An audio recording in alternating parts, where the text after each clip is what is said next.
So on the schedule today, I was up for song leading and comments. We are now entering the comments portion of your program. One way you can tell is that there's less music than there was a moment ago. So what Dr. Ricks asked me to comment on specifically was the work. Since we're from Tyler and headquarters office, he asked me if I'd get up here and talk a little bit about that. So Mr. Roberts kind of started that off yesterday. He spoke a little bit about all the mail that goes out, and that is a tremendous and very important portion of what we do.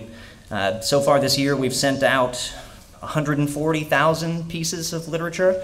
My number is probably slightly more up to date than his is. I have that access, right? We're on track to get over 200,000 for the year. It's significant, because so much has gone digital, and a lot of people have chosen to go digital and stream services and do things like that instead of the traditional media. So even though it's a smaller number, it represents some growth for that reason, and for other things, like a lot of you who are on the DVD program, you've probably noticed that sometimes we send out 2, 3, 4 sermons at a time on a single disc, and so that's, rather than being counted as 4 individual pieces, now that's all one piece. Also, of course, there's the letter. Most of you probably get the monthly letters. There's over 11,000 of those that go out per month. The magazine, about the same number quarterly. We're printing over 11,000 of those. And the magazine list has seen some growth. Organically, people share it. They give it to their neighbors. In there's things you can request. People call and they say, "Oh, I have the copy of this watch magazine. I'd like to start receiving it too." And boom, they're on the list. They're suddenly involved in everything that we have going on. The website magazine, the 21stcenturywatch.com, has a place for people to subscribe. It's totally free. We get some that way. We get some trickle in like that. We have a magazine rack at a gas station right near where we have our church, and we probably, it's not significant, but we move 10 to 15 copies out of there every week. Back issues. When a new one comes out, those actually go pretty quick. We ran a TV advertisement earlier this year and added a few hundred people to the magazine list over that, which we thought was pretty successful. The cost of TV advertising, especially in the days of cable, you wouldn't believe what the rates are to go on for a week or two on that. So it's, it's prohibitive in the sense that it's not something we can afford to be on 100% of the time, but it's definitely an avenue for growth and to reach people that we're not reaching in any other way.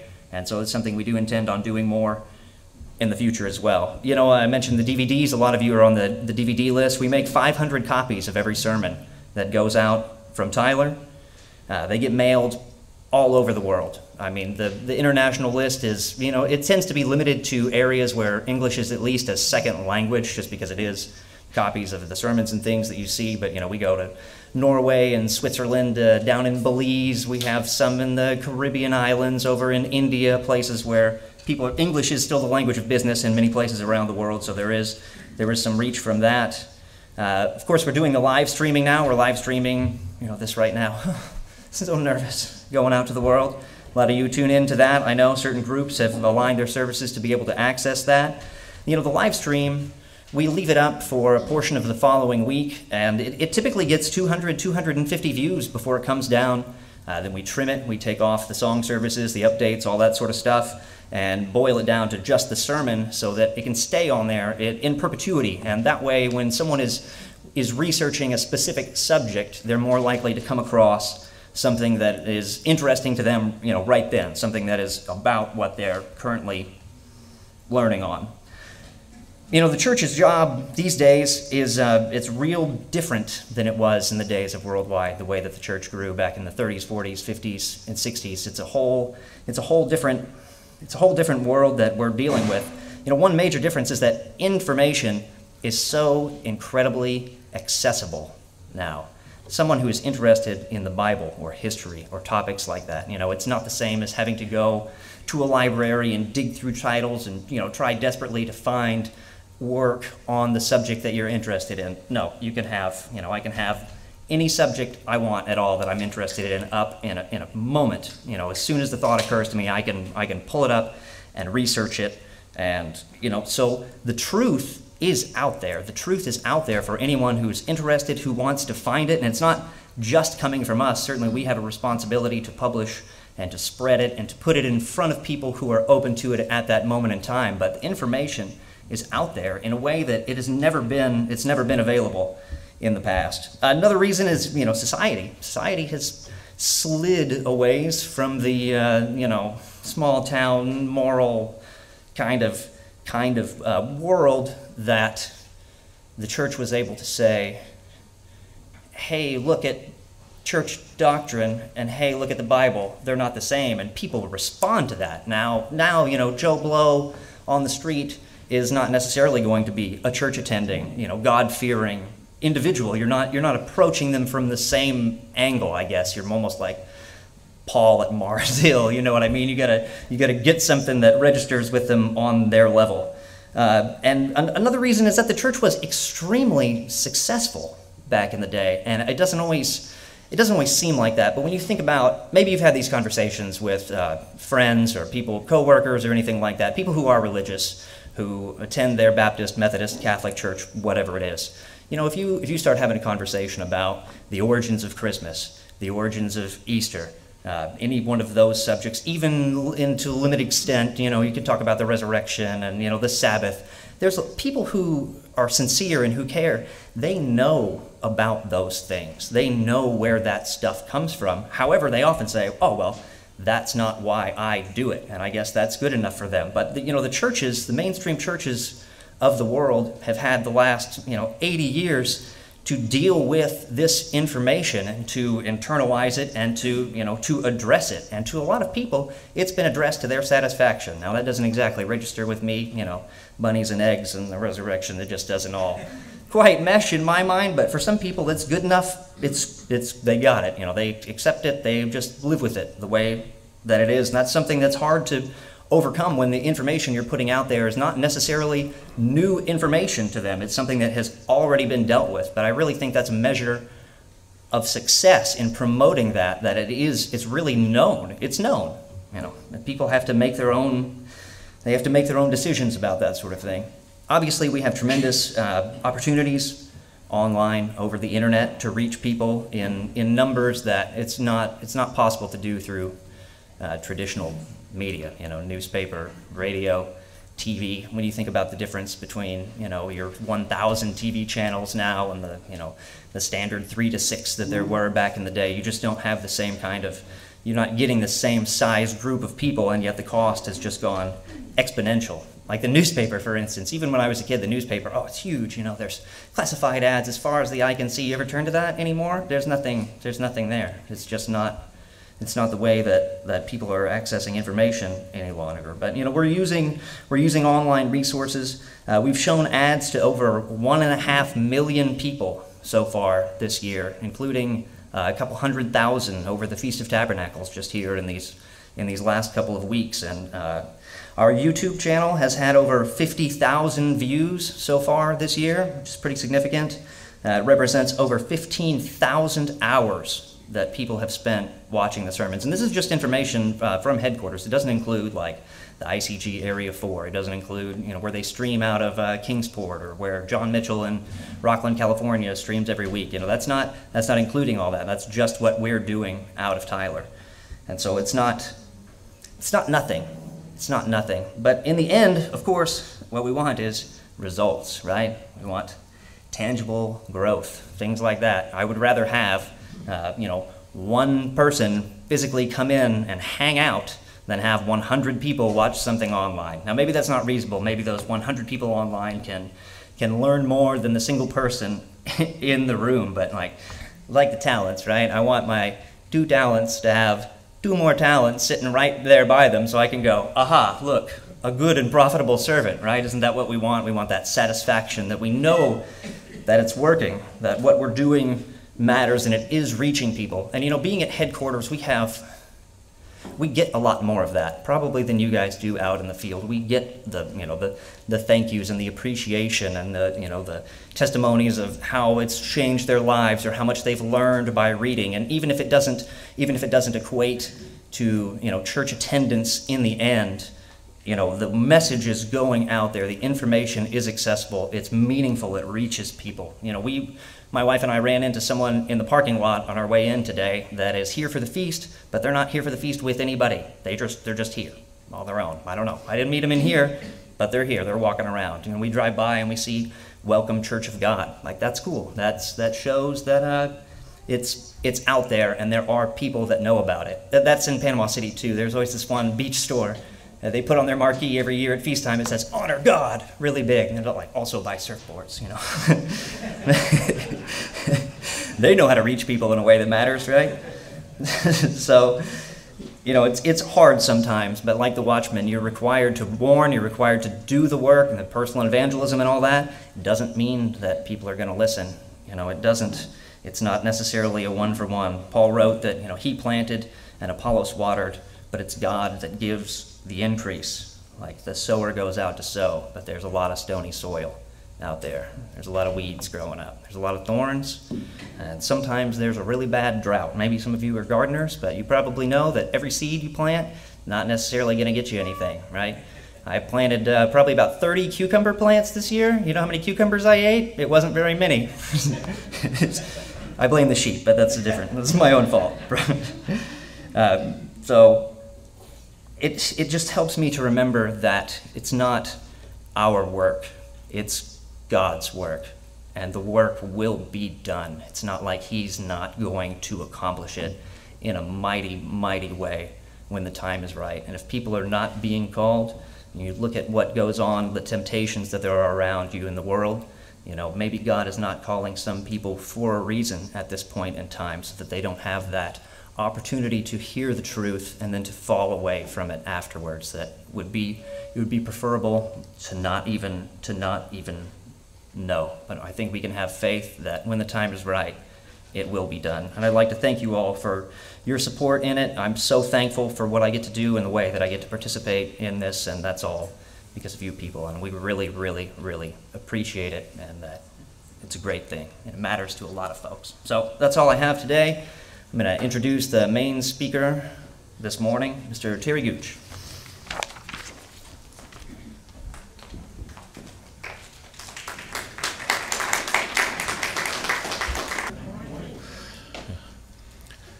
I was looking at the weather on my phone yesterday and trying to anticipate what the weather was going to be like, and all it had there was just this long row of suns.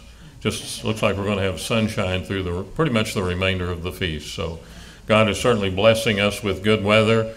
He's blessed us with these wonderful facilities that we have here, and I'm just so delighted to see each one of you. I look forward to it each year because we are a scattered group, and we don't get many opportunities to get together like this.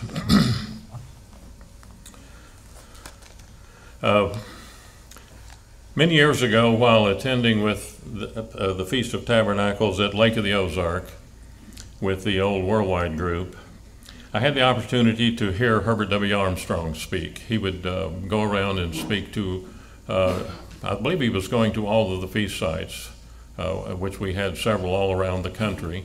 And he always started his sermons the same way. By asking the question, why are we here? And then he would go into an explanation about how the Feast of Tabernacles represented the kingdom of God, and after Christ has returned, and began to establish a one world government, really is what it amounted to, that everybody had to keep the commandments, they had to keep the Sabbath, keep the holy days. And he began to explain how that this was going to turn the world into a literal Garden of Eden again. The animals of nature would be changed. There would be no more sorrow, no more tears. That's something that resonated well with me. And he would just explain about what a wonderful plan that God had for all of us, and not just as a group, but as individuals. And that's what I want to concentrate on today, is the fact that God knows you as an individual.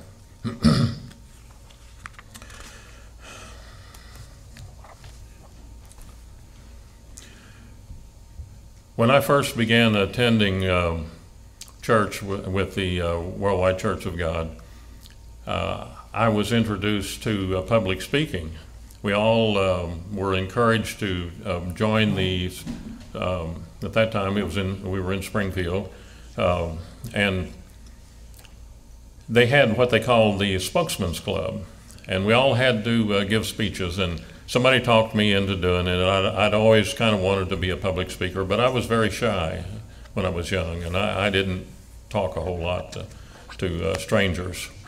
Since then, I've spent 25 years in sales, and you don't survive in sales if you don't know how to talk to people. And those of you who know my daughter, she came to me one time years ago and said, because I was always striking up a conversation with somebody, and she said, "Dad, how do you do that? How do you?" I said, "How do I do what?" She said, how do you talk to people you don't know?" And I said, "Well, you just strike up a conversation and you start asking them questions about themselves, because people love to talk about themselves." And boy, did I unleash a monster. I mean, if those of you who know my daughter knows she's probably one of the most social people that you will ever meet.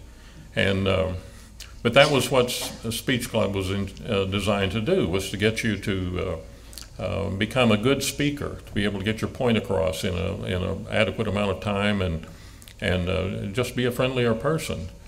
Well, this first speech that we always gave, each speech had a purpose.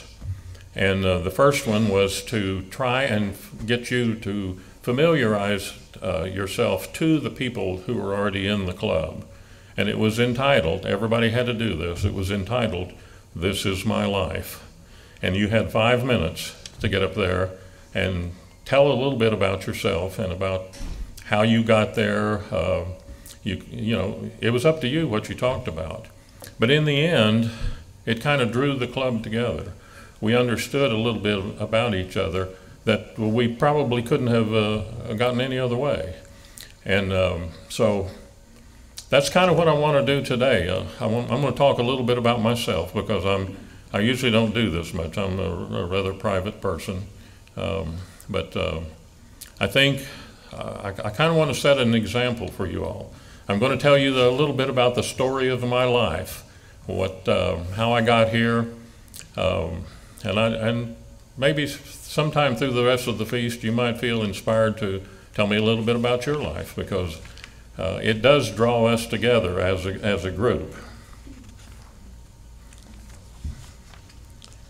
Because you know, it really helps me whenever I begin to feel a little bit, I don't know, like, where am I going? What is, you know, we've heard everything about the kingdom of God and all that, and you know, it sometimes loses its importance to us, I think. I know I've seen that happen in people who give up and leave. And believe me, brethren, I have thought about giving up and leaving more times than I care to admit. And, you know, I haven't told very many people that. So, but that's kind of what I want to talk about, is how it was that I managed to work through all that and still be here. You know, the Apostle Peter, at some point, he felt like it was important to remind the church who they were, where they were going, and what they were all about. And that's what I want to start in, where I want to start in today.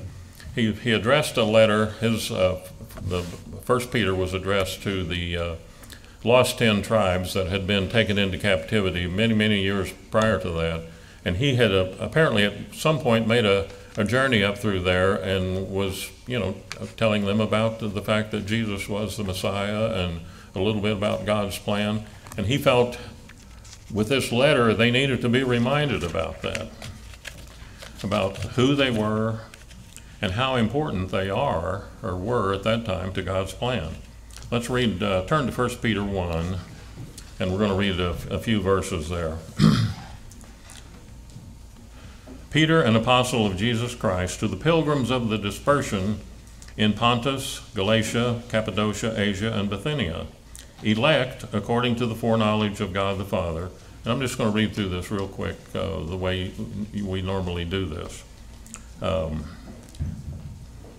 elect according to the foreknowledge of God the Father, in sanctification of the Spirit, for obedience and sprinkling of the blood of Jesus Christ. Grace to you and peace be multiplied. Blessed be the God and Father of our Lord Jesus Christ, who according to his abundant mercy has begotten us again to a living hope through the resurrection of Jesus Christ from the dead, to an inheritance incorruptible and undefiled, that does not fade away, reserved in heaven for you, who are kept by the power of God through faith for salvation, ready to be revealed at the last time. And then in verse 6, in this you greatly rejoice, though now for a little while, if need be, you have been grieved by various trials. Now I went through that really quick because oftentimes we read through that exactly like that. And we sort of take it as kind of a beginning to a letter. Like I used to write letters to my mom after my parents divorced, and it was something like, "Dear Mom, how are you? I am fine, hope you are the same," something like that. And I kind of view this, we tend to view this, these few scriptures that same way, as sort of an introduction. Paul would say, Paul, an apostle of Jesus Christ, grace, and how those would all begin. But there is a lot of information in this. First of all, let's see here. This was written about AD 65, and Peter is having to remind the people who they are.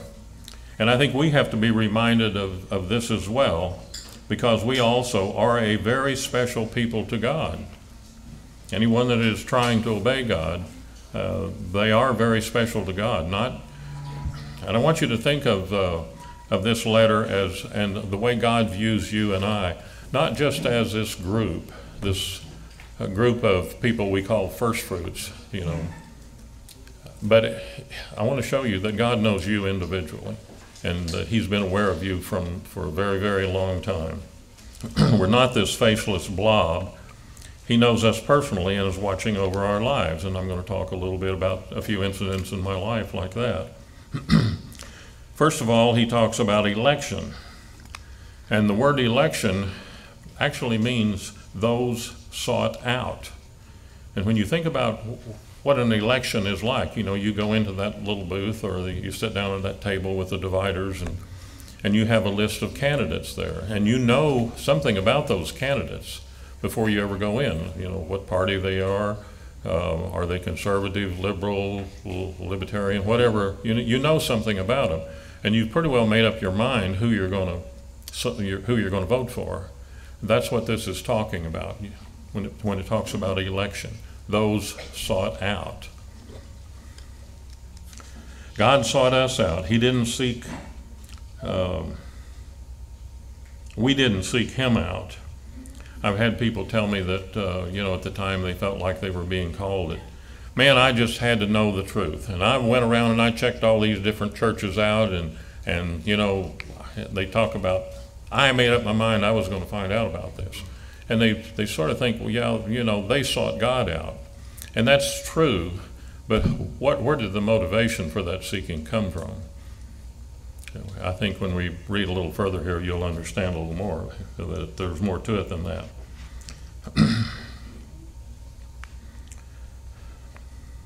So we didn't seek him out. He sought each one of us out individually. This truth is a major part of the hope that we have, that we are indeed special and known by God. Turn to Ephesians 1 and verse 4. According as he hath chosen us in him before the foundation of the world, that we should be holy and without blame before him in love. Verse 5, having predestinated us unto the adoption of children by Jesus Christ to himself, according to the good pleasure of his will. Peter also uses the term foreknowledge, which the Bible commentators say that intensifies the meaning of election. When the two of them are taken together in this context, it indicates that God not only foresaw us, but that he caused our relationship to occur, because we would never have found him on our own. In Ephesians 1 and beginning in verse 13, to whom ye also trusted, after that you heard the word of truth, the gospel of your salvation, in whom also after that you believed, you were sealed with that Holy Spirit of promise, which is the earnest of our inheritance until the redemption of the purchased possession unto the praise of his glory. In this, the apostle then adds sanctification. In this case, it means not merely set apart, but dedicated for obedience, because he mentions obedience in this. That's part of our calling. We are to be an example of obedience, not only now, but in the future, as you will see. This suggests that God knows us, not merely because he wants to save us, but because he wants us to obey him as an example. Taken together, these three terms indicate that we have been given a tremendous gift that not many people on earth have. It is a humbling responsibility because every gift carries with it the responsibility to use that gift properly in service to God's purpose. What Peter is dealing with in this first chapter is why we can have hope. Because we are elected, we are chosen by God as individuals. He sought us out purposely to make us acquainted with him. God the Father is the author of an act of mercy by which we are given a sure hope of being brought into inheritance. And it is a sure hope. And it's something that we should be conscious about without being self-righteous about it, without being puffed up and saying, God chose me. That's not the point. And he says also that we have been begotten to a living hope. It's a living hope because Jesus Christ is alive. He's seated at the right hand of God the Father, and he's very, very involved with the lives of each one of us. I know I've had people come to me and say, God doesn't hear my prayers anymore. They just feel like that, their prayers are bouncing off the ceiling, I suppose. But, that is usually the trials where God is testing us to see just how determined we are. One of the scriptures I always like to think about is in the first couple of chapters of the book of Job. Remember what Satan says to God whenever he's talking to him, and God is talking about how righteous that Job is, and he said, well, of course he is. What's he got to lose? You built this hedge around him, you're blessing him, you're giving him all these things. Anybody would be willing to obey for all that. And God says, okay, take away his blessings and see what happens. And Satan said, he will curse you to your face. And so God had to prove Job on that. And just as he has proven many of us here, we've all been through some pretty tough trials. And, more than likely they're not over completely yet. But just remember, don't get discouraged when those things happen. It's just a test of your faith.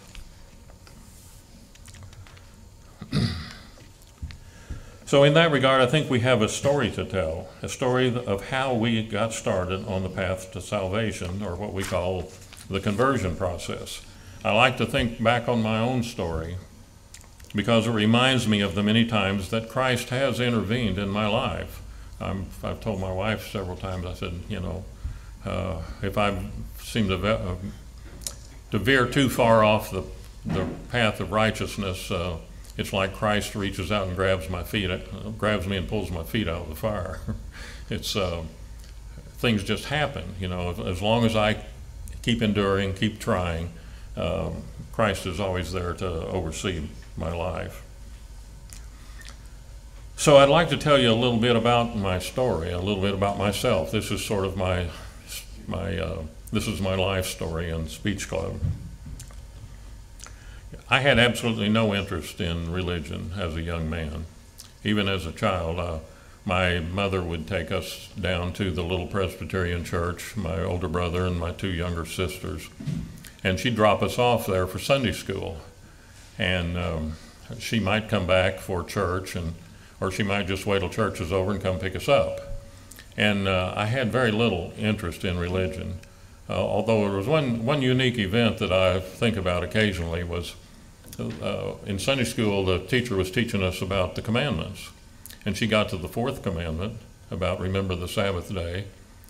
And she talked about it being the seventh day Sabbath and all that.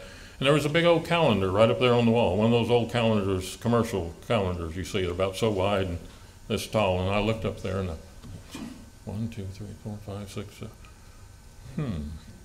Why isn't Sunday the seventh day? And I asked her about it, and I could tell she did not appreciate me asking that. And she then carefully explained that the calendar wasn't printed right, that Sunday is actually the seventh day. And even as a 5 or 6 year old child, whatever I was, I knew she wasn't telling me the truth. You know how sometimes when you're young, you just seem to have a certain perception that maybe you don't always have later on in life. But I knew she was lying to me. So a little later in my life, then I was about 10 years old and my parents divorced. And my mom went back to Louisiana where she was from and took my 2 little sisters with her. And that's when I learned that Dad didn't know how to cook. And I learned that was when some of my first experiences of eating in a cafe and eating food that came right out of a can, that sort of thing. But anyway, they both moved on. Dad remarried and started having more children, and so did my mother. And as time went by, I realized that, I would hear people talk about how family was the foundation of any civilization, and I'd think, well, yeah, maybe. If everything goes right, I could see how that would work, but I thought, man, it's sure not a foundation for me. And I quickly realized that if I was going to be anything or accomplish anything in life, that I was going to have to do it myself. And and that's what I did. I went to work in the 8th grade working for the local drive-in theater. I worked my way up to projectionist. I ran the projectors in the summer there, and then the same fellow owned a theater in town, and all through high school I ran the projectors there. Saw an awful lot of movies, many of them 4 or 5 times, and especially the old B westerns. I loved those things. But then, I graduated from high school, and I didn't really know what I was going to do. And a friend of mine said, "Well, I'm going to college. Why don't you go with me? Why don't you go up there too?" I thought, well, okay, I'll give it a try. We went up to Illinois that summer and worked all summer long, and for $1.10 an hour. Working in a pea cannery, or well, it was they canned peas in the spring and corn a little bit later in the summer, and it was hard work. We'd start about 7 o'clock in the morning and work until the crop quit coming in for that day. Sometimes it would be 2 or 3 o'clock the next morning, and then start over again the next day. And I came back home from that with $300 in my pocket. And believe it or not, that $300 was enough to get me through a semester of college. Today, I think it cost you about that much just to walk through the front door, doesn't it? But anyway, that paid for my room and board, everything. And so up around the end of the semester break, which was getting close to the end of the year, I realized, hey, I don't have any money to go to college. I don't have a job. So what am I going to do? Well, my brother was already enlisted in the Navy, and my dad had served in the Navy. So I talked to some of my friends. I said, let's join the Navy. And I did. And they did too. There was 3 of us went in together. It was part of that thing about, well, if something's going to happen, I'm going to have to make it happen. Anyway, I served 4.5 years in the Navy, most of it in Key West, Florida. I served in a helicopter anti-submarine squadron, and did a couple of cruises, one through the Mediterranean, one through the Caribbean, spent some time at Guantanamo Bay. It was a real maturing experience for me, and I couldn't believe how much they entrusted a young 18, 19-year-old with.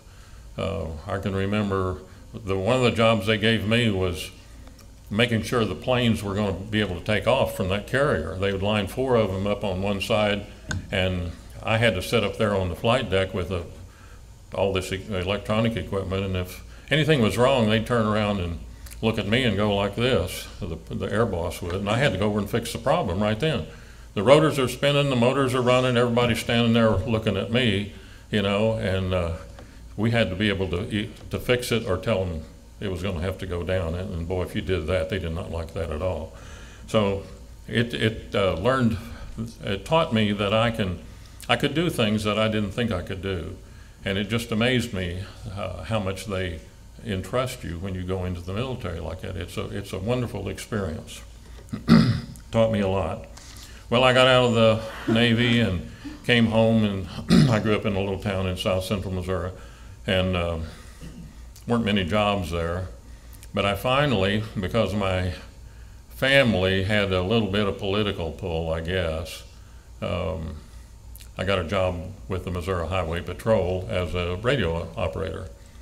And I view that as the point, kind of a turning point in my life. I was married at that time and had a young child on the way, and so we decided to build a house. And I built it just a subdivision that was within walking distance of the patrol station. And when I say I built a house, I mean I built a house. I hired a carpenter and his son to come in and put me up a shell. I helped them pour the basement and things like that, and they got it in the dry, and then I took over from there. You walk inside, there was nothing but 2x4s everywhere. No wiring, no plumbing, no heating, nothing. Just no drywall. I did all that myself over the next year, and to enable me to do it, I volunteered to take all the midnight to 8 a.m. shifts. That's all I worked for about a year. Believe me, the other operators loved me for that. But working the midnight shift, as we called it, was a very boring job. There wasn't much to do.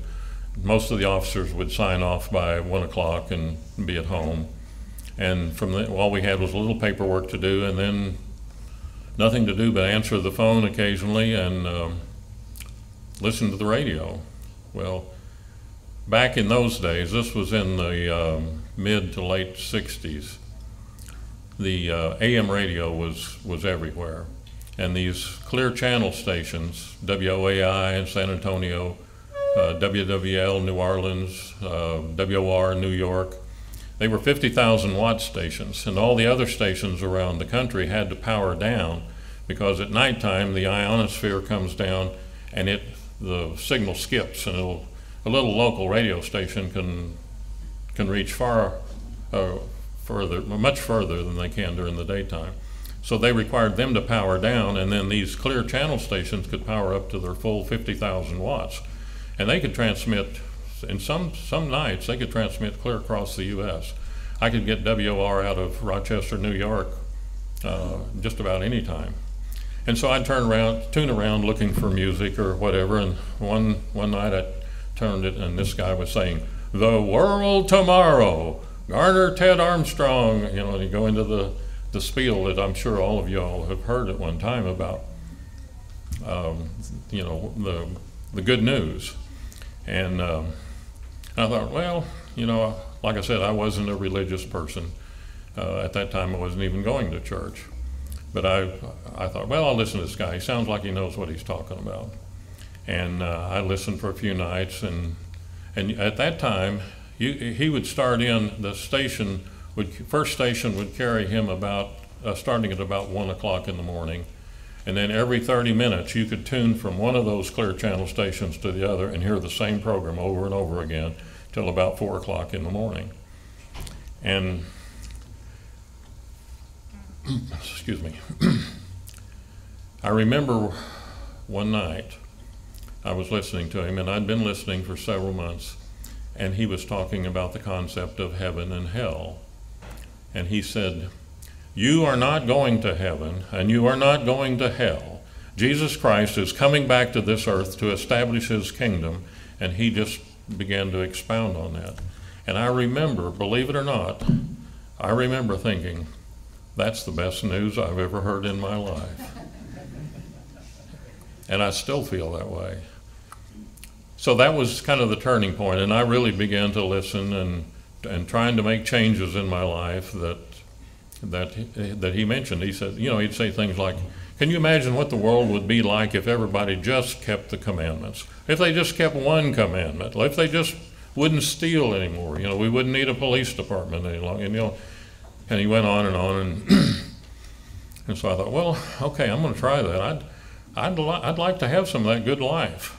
And so I started going to church every Sunday. and the next thing I did, I started to tithe.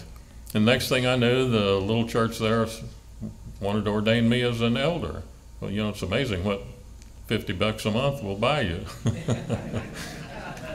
But anyway, I kept waiting and waiting and thinking, oh, well, this good life's going to start any time, Next thing I knew, I lost my job. My marriage broke up. And I found myself I had an intermediate job there. I was running a small business where I was over about 15 or 20 employees. And I was managing that business.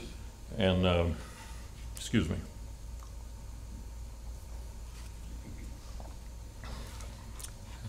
I ended up losing that job because the couple that owned it were getting a divorce, and they didn't need me any longer. So I ended up in Springfield working for a company that washed fleets of trucks. And I wasn't in the administrative part of it either. I was out there every day, rain, snow, cold weather, hot weather, washing fleets of trucks. And I thought, man, this isn't working out very well. What's going on in my life? And by then I was coming to church. You had to be approved with Worldwide before they'd allow you to come to church. And so I had a meeting with the minister one day, and I told him, I said, this was Paul Flatt. Some of you may remember Paul. He was a wonderful guy. I said, Mr. Flatt, I can't do this any longer. This is killing me. My life is just falling apart. And I'll never forget his comment, what he said. He said, at that time they didn't just automatically baptize you. You had to bear the fruits of repentance. Anyway, I'll never forget his words. He said, well, I think it's time to get you baptized. You need the help of God's Holy Spirit. And so I did. They baptized me, and slowly things began to turn around in my life. That's when I joined Speech Club, and I began to. They called on me to lead songs at church because I knew how to do it, and various things started to happen. And the first thing I knew, I was introduced to the lady that became my wife.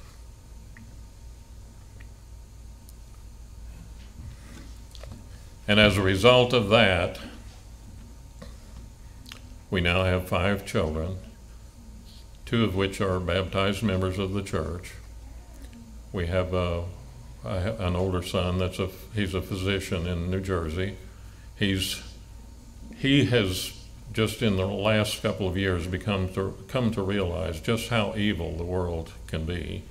And so I don't know if God's starting to call him or not, but anyway, we have some really interesting conversation. He understands clearly that Satan is the god of this world. So I think back on those things, and I think, that's part of my story. Those things happened, and how did they happen? One incident that, I could probably ask each one of you in here, I can tell you about events where if I'd have made just a little bit different decision, or if God hadn't intervened, I probably wouldn't be here today. It's just like I was ready to leave the church there at the beginning because I was getting so discouraged, my life was just falling apart. But there was one incident that was rather dramatic. When I got out of the Navy, I was running around with kind of a rough crowd. I was 22 years old. That crowd was noted for drinking, and I was never one to shy away from the crowd. And we were out at a lake one night having a little bit of a party, and three of us decided we needed to go into town to get something.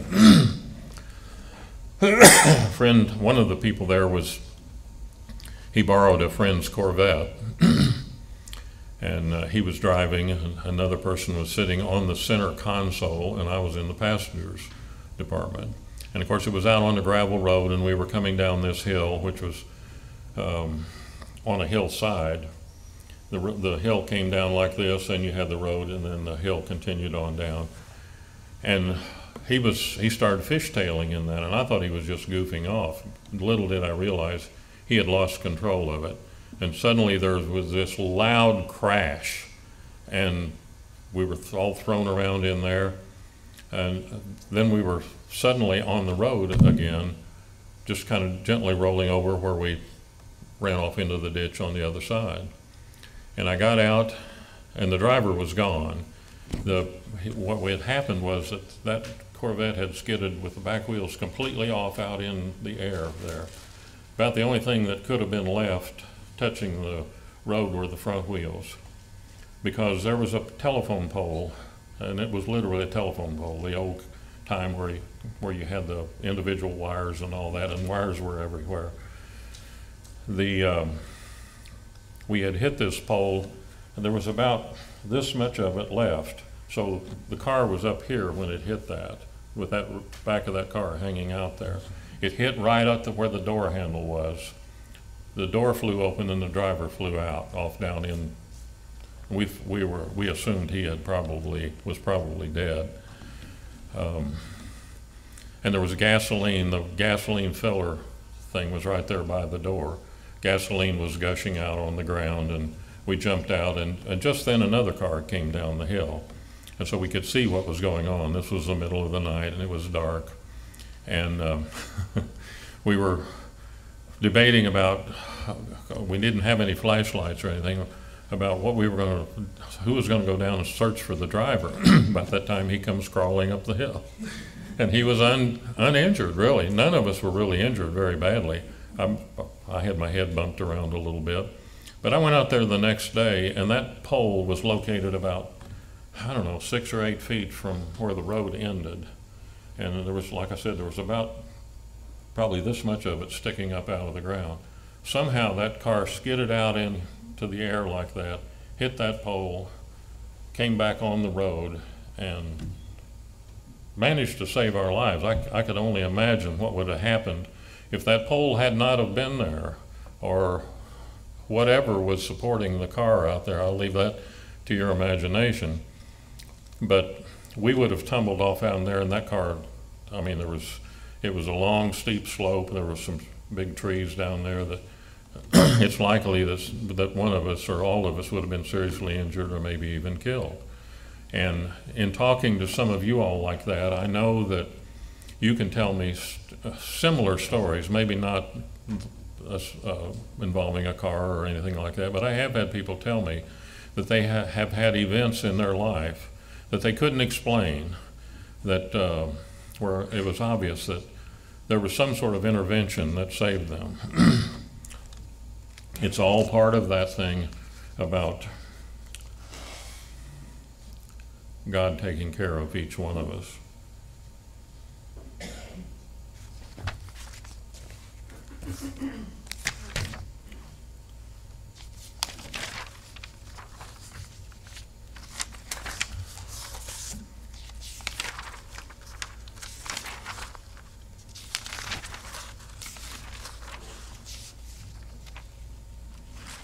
Well, anyway, somehow I've lost part of my sermon here, but I think I can continue on with this.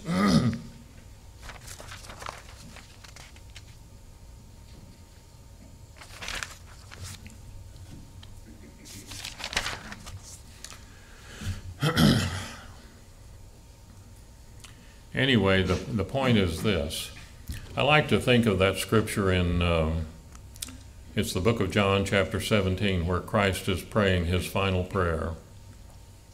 And he's apparently speaking loud enough that the Apostle John can hear him, because he records his prayer.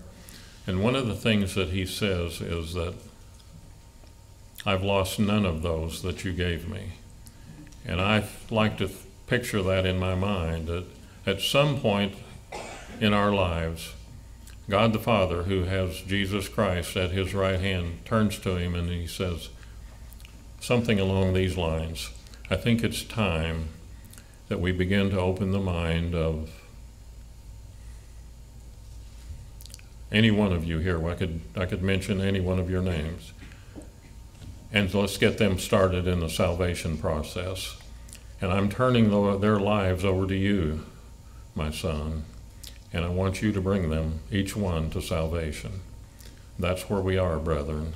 That's how special each one of us here is to God the Father.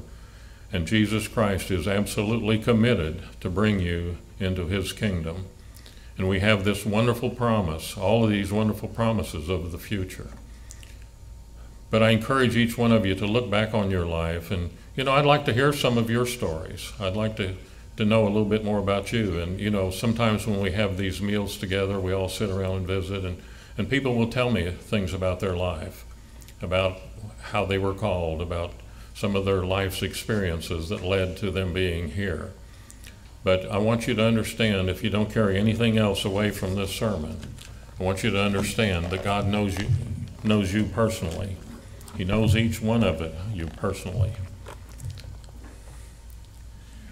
We have this wonderful future. Being a minister, I have to give funerals on seems like too often.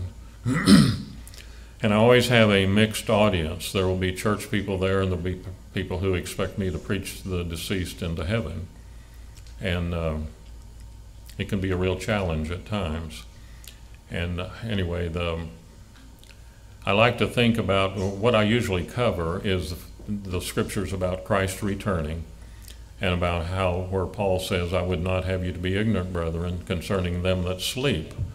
And I explain to them that I think Paul used the term sleep because, as in sleep, he knew that the dead were going to wake up, that they were going to, they were going to awaken, and that this will happen at Christ's return. And then it goes on to say, and the dead in Christ will rise first, then we who are alive and remain will rise and meet him in the air. And I want to tell you a little story in conclusion of that. My grandson, Cohen, is sitting right here. He's about 6 feet tall now. But when he was about a year old, my wife and I were involved in babysitting him. He would, Crystal and her husband would want to do something, and we would end up watching Cohen. He was about a year old. And every time I'd pull into the driveway, I'd done this with Crystal and the rest of the kids. As soon as we pull in the driveway, I'd say, home again, jiggity jig, and they'd all laugh. And so I did the same thing with Cohen. I'd say, home again, jiggity jig. And then we'd all get out of the car and go inside. Well, one night, I remember it was pitch dark, and I pulled into the driveway, and I forgot to say that. You know what Cohen's voice is like. He has a deep, resonant voice. He had that even as a baby. And from the back seat comes this voice that says, homa, homa, jiggy, jiggy. And so Crystal and I have a little thing that we do on the phone. We live about 35 miles out of Springfield, so every Sabbath, we're driving in, and when we drive back, she always tells me, okay, let me know when you get home. And what we have done, we've worked out this little thing that as soon as I get home, I'll send her a text that says, homa, homa, and she'll text me back, jiggy, jiggy. And then she told me here recently, she said, Dad, when Christ returns and we're rising in the air, she said, I'm going to seek you out and I'm going to say, homa, homa, because we'll be home. And anyway, God bless you all, and I hope you have a wonderful feast.